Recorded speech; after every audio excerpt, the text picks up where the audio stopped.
mute those. Hi. Hi. Thank you, Jesus. Hi. I think it's on. Yeah, I'm Steven, and I'm 33 years old. Thanks be to God, who always leads us in triumph. Always. 23 of those years that I've been alive were spent in an active addiction of one form or another.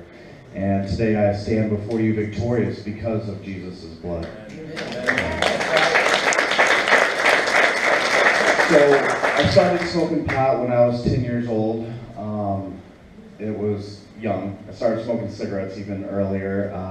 I grew up in a very broken home. Both my parents were alcoholics. There wasn't any abuse per se, but it was very neglectful. Me and my brothers were kind of left to our own devices. I got super into the counterculture. I wanted to expand my mind. So by the age of 13, I was doing acid and psychedelics, crazy stuff. I went with it. I loved it. I loved escaping that reality. We moved around a ton, so I was always the new kid. I was always uncomfortable with my reality, so I always tried to change that reality. I always tried to change my surroundings, and I found that through those drugs.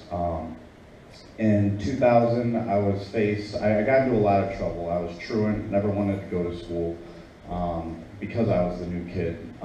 So at 15, I was faced with the choice, well, go to boys' school or go to Teen Challenge, adolescent, way different program.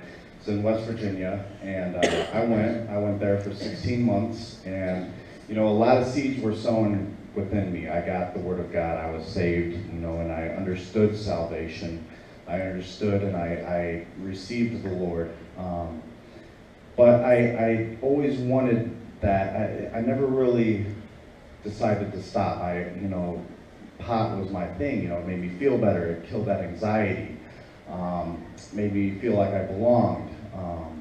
And all my friends were still doing it. I graduated 16 months. I was in Teen Challenge, and I got out, and I was like, you know what, God, I got this. And about a year later, I found myself in boys' school, the exact thing I was trying to avoid. And in there, I blamed God. I was like, see, you don't got my back, God. So I willingly turned my back on him. And I was like, I'm going to live for me. I'm going to do this my way. I turned to alcohol when I was 19, 20 years old.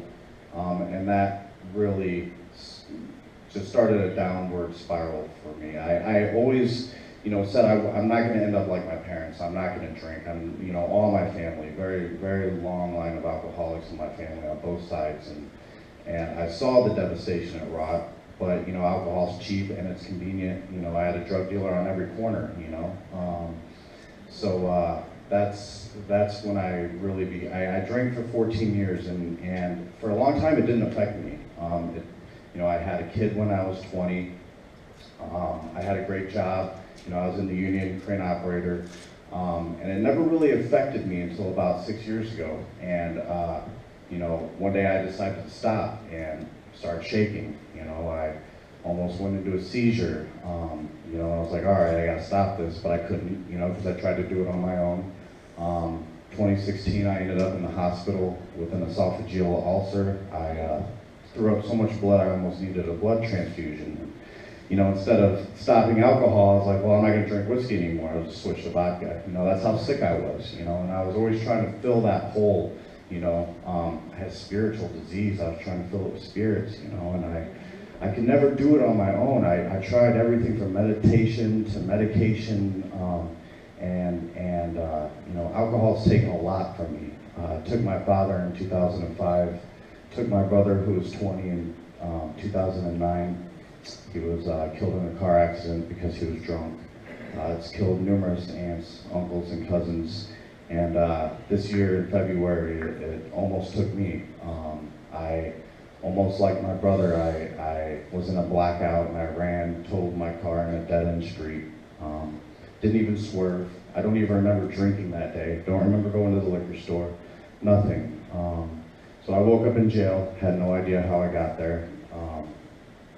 knew I had to go to the hospital. They let me out on my own reconnaissance. I went to the hospital so I wouldn't, die because of withdrawals.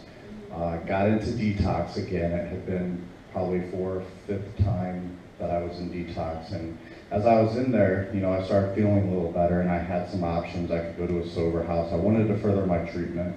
And I was praying to God. I was like, just open a door. Let me know, do I need to move back to Indiana? What do I got to do?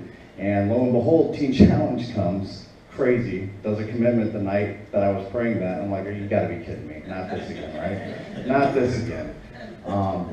But I knew it was the only way. I knew that I would sabotage my recovery. I knew that the only thing that could heal me was Jesus. I knew that for a long time. It's just I was running. I wanted to do it my way. So I came into the program, and it's been a refuge. It's given me a chance to get closer to God, to begin that healing process, that restoration, as Steve was talking about. A lot of people have forgiven me, and it's hard, because we are very hard on ourselves. It's very hard for us to forgive ourselves. That's why I stand on Romans 8:1. There is therefore now no condemnation to those in Christ. And I have to say that every morning, because I get so down on myself. As I've been in here, I don't want to go back out and work for the world, I began with 2 Corinthians 2:14. Verse 15 says, "For we are to God the fragrance of Christ to those who are being saved and those who are perishing." I want to smell like Jesus when I get out of here. I want to, He's done so much for me. He's rescued me literally from the pit of death. And, I want to serve God now. And that's what this program can do. It can take a pitiful alcoholic, show him the light, show him Jesus. It's not Teen Challenge. It's the way they love and show you Jesus. And that's the healing power. And that's my story.